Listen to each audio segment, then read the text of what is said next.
Hey book lovers, Kaylee here. Welcome back to the Enchanted Library, and the book buying ban is over. Finally! I ended up going through September and the majority of October without buying a single book, and I'll tell you what, that was one of the hardest things ever. I have gone a little crazy with the books that I have purchased recently. I guess I'm going to split it up into a couple of things because I think that's the only way that I can organize this. So first I'm going to start out with the 3 books that I've received from Owl Crate. Then I'm going to share with you some books that I purchased from chapters near the end of October, and then I'm going to move on to a book sale that I went to yesterday, and I ended up getting about $300 worth of books for 40 bucks. So I guess without further ado, let's talk about all of the books that I've purchased. It's a lot. Alright, so the first book that I have here is the September Owl Crate, and that is Mirage by Samaya Dowd. It's been a very long time since I got this book, so I almost forgot the author's name. But this book is a sci-fi kind of fantasy story where you have this princess who is hated because she is pretty much a tyrant and people keep trying to kill her. And then you have a young girl who is basically just coming into her own and living her life and very excited to see what the future is going to bring her when she gets abducted by these robots and ends up being brought to the palace to be the body double, essentially, for the princess. Obviously, with royalty, you don't want to risk the royal family's lives, so anytime that the princess has to make a public appearance or needs to be going out, then that is when they bring in Amani, and she ends up being the body double, so if someone ends up trying to take the princess's life, then it's her life. That is a very long way of explaining a body double, which I'm pretty sure all of you know what that is. So I'm just going to continue on. In this story, she ends up falling for, presumably, the fiancé of the princess. So this book is going to have, I think, quite a lot of angst in it because she doesn't want to be there. She wants to be at home with her family, but she has this relationship budding with the fiancé, and she has to deal with living in the royal household and just craziness because she's kind of a captive, but she's also royalty. It's really insane. The next book that I have is one of the 2 books that we received in the October Owl Crate, and that is Pride by Ibby Zaboy. And I'm sure that you all know what this book is about, but it is basically a Pride and Prejudice remix. And that is modern day Brooklyn, where we have an Afro-Latina lead, and she ends up living in this neighborhood that she loves and adores, while this wealthy family comes in, and she's afraid that they are going to try and change her neighborhood and not really take into consideration the roots and what makes that neighborhood so great. And this family, the Darcys, has 2 brothers, and there's obviously going to be romance, and I have not had a chance to pick this up yet, but I'm so excited to read it because I love Pride and Prejudice, and if you give me a modern retelling of it, I'm definitely going to pick it up. And the last book that I received from Owl Crate for October was one of my favorite reads. I think it's safe to say one of my favorite reads of the year so far, and that is Shadow of the Fox by Julie Kagawa. I was so lucky to have received this book as an ARC back in August, and I devoured it so much because I loved it so much. When I finished reading it, actually while I was reading it, I felt like I was watching an anime, and it just made me feel so happy because there was so much that happened. I can't even delve into the insanity of this book and the amazingness of this book. This is my first book that I've read from Julie Kagawa, and oh man, she is amazing. And just like Pride, I am sure you've been hearing about this book everywhere. I feel like so many people are talking about it now, but it is basically following Japanese mythology, and there is this scroll that every 1,000 years whoever holds the scroll ends up being granted a wish from the Great Dragon. But because the history of the wishes that have been granted have been pretty detrimental to the world, where it's always gone into sort of the hands of evil, that the scroll has been split up and separated to different parts of the world, and throughout the years there has been this group who has been tasked with collecting all the pieces of the scroll. And then you also have a kitsune girl who is a fox shapeshifter. She is living at this monastery that has a piece of the scroll, but she's never known what it was or what it means. but when the monastery gets under attack, she gets tasked with holding onto the scroll and taking it on a long journey to go to another monastery to have it sort of looked after and taken care of, so that way it can't get into the hands of the wrong people. While she's on the run trying to get this scroll to this other monastery, she runs into this warrior type guy who secretly is on a mission to find the scroll and bring it back, because he is one of the people who gathers it and has been in training for this moment. So she has the scroll, he doesn't know that she has a part of the scroll, and she is like using him to get to where she needs to go, and he's got his own underlying motives, and it's just so good. I can't get over how much I love this book. And if you have not read it yet, please do. And this cover is gorgeous. I just absolutely love everything about this book. Now moving on to the books that I purchased in October. And the first one I'm going to say, because the day that I'm filming this, Outlander starts back up again. So I picked up Voyager by Diana Gabaldon, and I'm just so happy. This is actually a book that I am picking up for my ancestry project that I'm doing, so if you have no idea what I'm talking about, I'll make sure that there is a link above my head there, and then also in the description down below so you can catch up. But this is going to be one of the books that I use, so sneak peek there. It is the third book in the Outlander series, and I'm so excited. I love Jamie and Claire so much.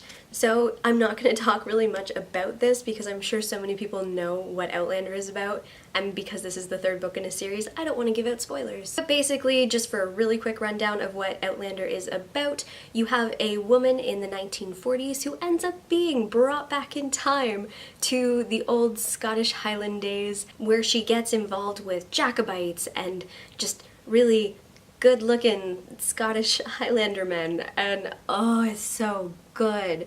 This series is absolutely amazing. The next book that I picked up has been a highly anticipated book for me because the author wrote a series that I really did enjoy, which ended up getting into a TV show series that I am obsessed with. So when I heard that she was coming out with another book, I had to pick it up, and that is Cass Morgan, and she wrote Light Years, which is now available, and I'm just so happy. I have, like I said, been anticipating this book for so long, and it is another sci-fi, which I don't really do a lot of, but she does sci-fi so well, and it's about these kids in this fleet academy, and there is a mission that they have to go on after a brutal attack of their station, and that is all I want to know, because I'm so excited to learn about new characters for Cass Morgan's worlds and just see what craziness happens, and I just know that I'm going to again devour this book because I don't know, she writes sci-fi really well, and I like her characters a lot, so I'm excited to pick this one up. And the next book is definitely in my wheelhouse because it is a fantasy book.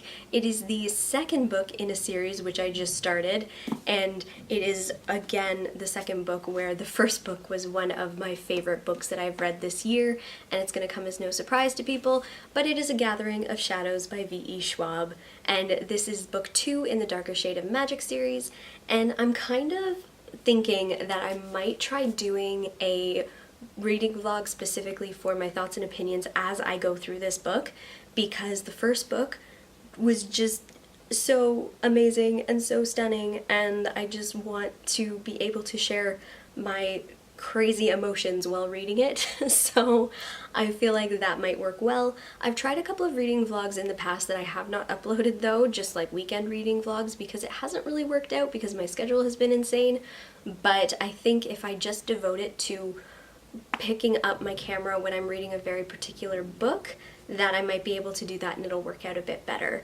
But again, because this is the second book in a series, I'm not going to get into insane details because I don't want to give spoilers for other people or for myself, because I'm trying to go into this series blind for each book.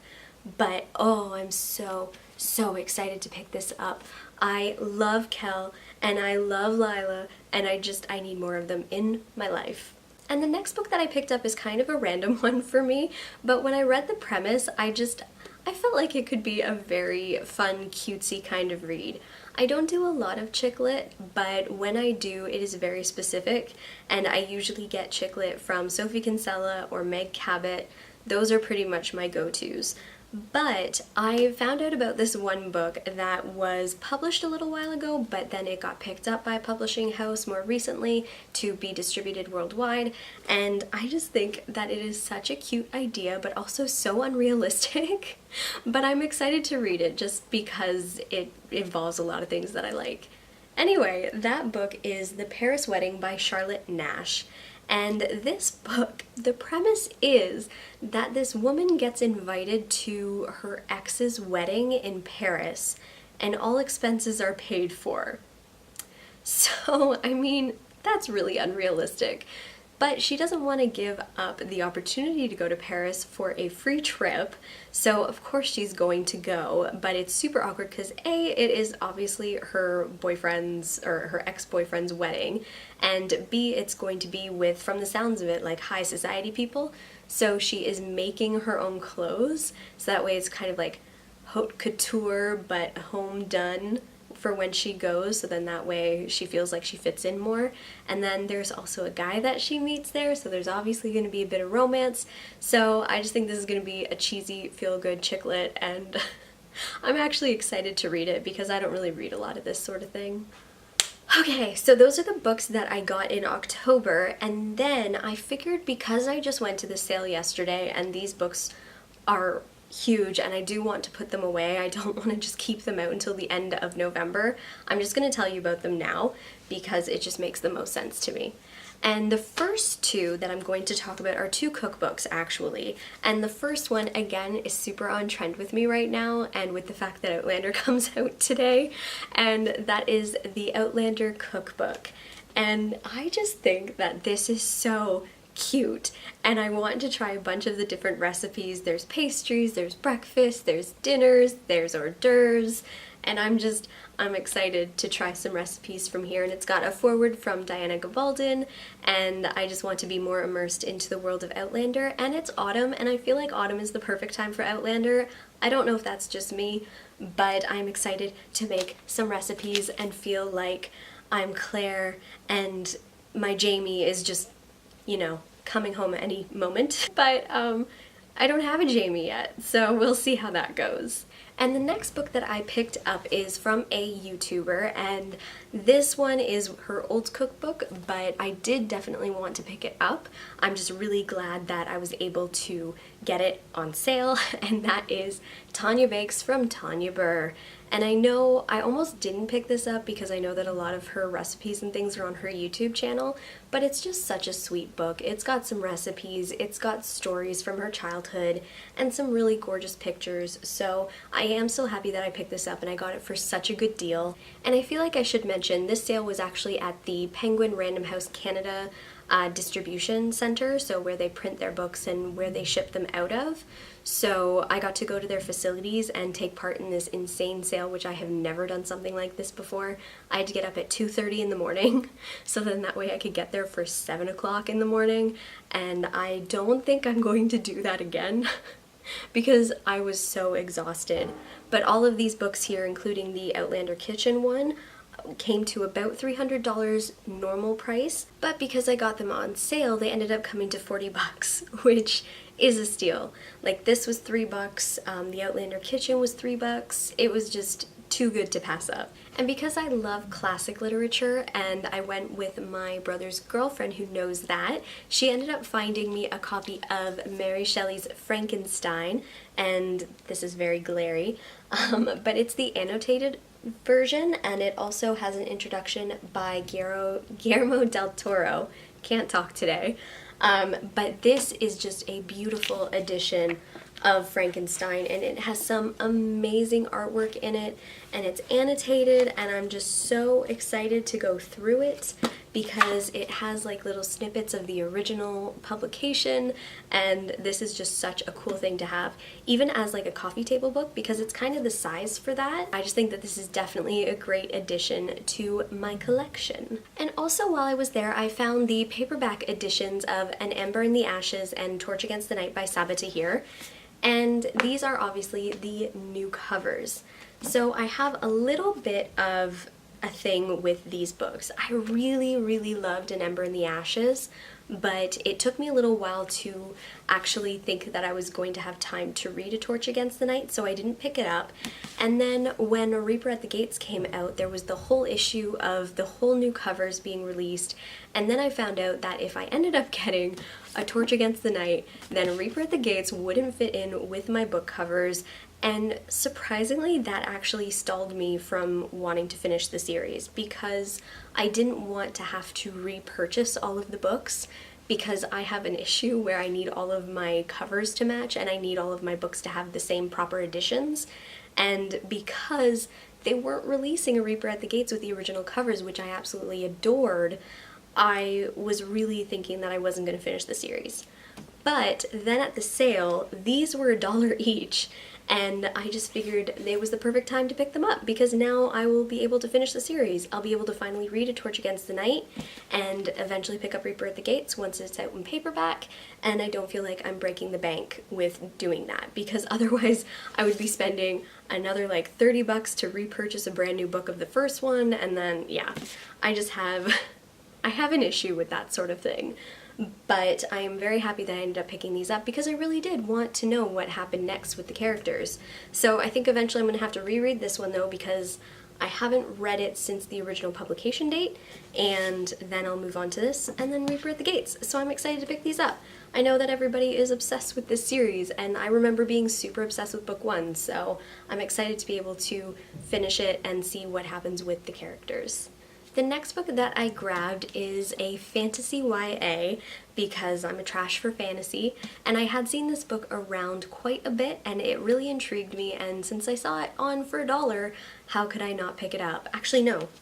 Yeah, $1. This one was $1. I thought it was 50 cents, but no, it was $1, and I just had to pick it up. And that is The Smoke Thieves by Sally Green.